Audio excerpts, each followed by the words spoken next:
উলপুর জমিদার বাড়ি বাংলাদেশের গোপালগঞ্জ জেলার সদর উপজেলার উলপুর ইউনিয়নের মধ্যপাড়ায় অবস্থিত এক ঐতিহাসিক জমিদার বাড়ি। ভিতরে ঢুকতেই চোখে পড়ল সুবিশাল একটি ভবন। জমিদার বংশের পূর্বপুরুষদের স্মৃতি রক্ষার্থে ভবনটি নির্মাণ করা হয়েছে। কত সুন্দর কারুকার্য! জমিদার বাড়িটির স্থাপত্যে ঐতিহ্যবাহী বাঙালি শৈলীর মিশ্রণ রয়েছে।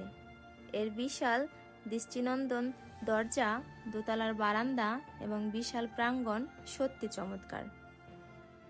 বাড়িটির হলুদ সাদা রং এর আভিজাত্যকে আরো বাড়িয়ে তুলেছে। ইতিহাস ও স্থাপত্য প্রেমীদের জন্য এটি একটি আদর্শ জায়গা। এখানে ছিল অনেক সুন্দর একটি দুর্গা মন্দির। মন্দিরটি ছিল সম্পূর্ণ আলোকসজ্জায় পরিপূর্ণ। মন্দিরের চারপাশে ছিল বিভিন্ন ফুলের গাছ এবং এর অবকাঠামো নকশাগুলো ছিল দেখার মতন। ইতিহাস থেকে জানা যায়, উলপুরের জমিদাররা 100 ঘর শরিক ছিলেন। 1900 শতকে জমিদার প্রীতিচন্দ্র রায়চৌধুরী প্রায় 200 একর জায়গা জুড়ে উলপুর জমিদার বাড়ি প্রতিষ্ঠা করেন।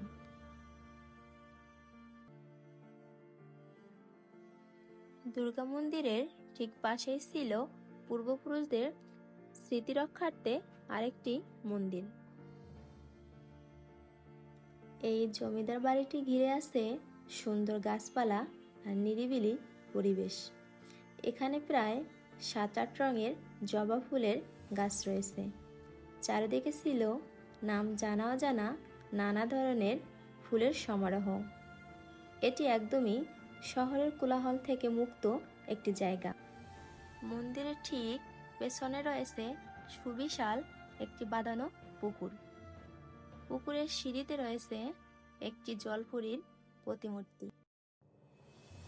স্থানীয়রা বিশ্বাস করতেন জমিদার বাড়ির একটি গুপ্ত সিঁড়ি ছিল, যা সরাসরি নদীর দিকে নিয়ে যেত। এটি জমিদারদের নিরাপত্তার জন্য তৈরি করা হয়েছিল, যদিও এটি এখন দৃশ্যমান নয়।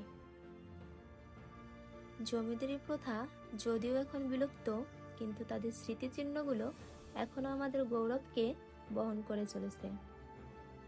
আজ এ পর্যন্তই। সবাই ভালো থাকুন, সুস্থ থাকুন।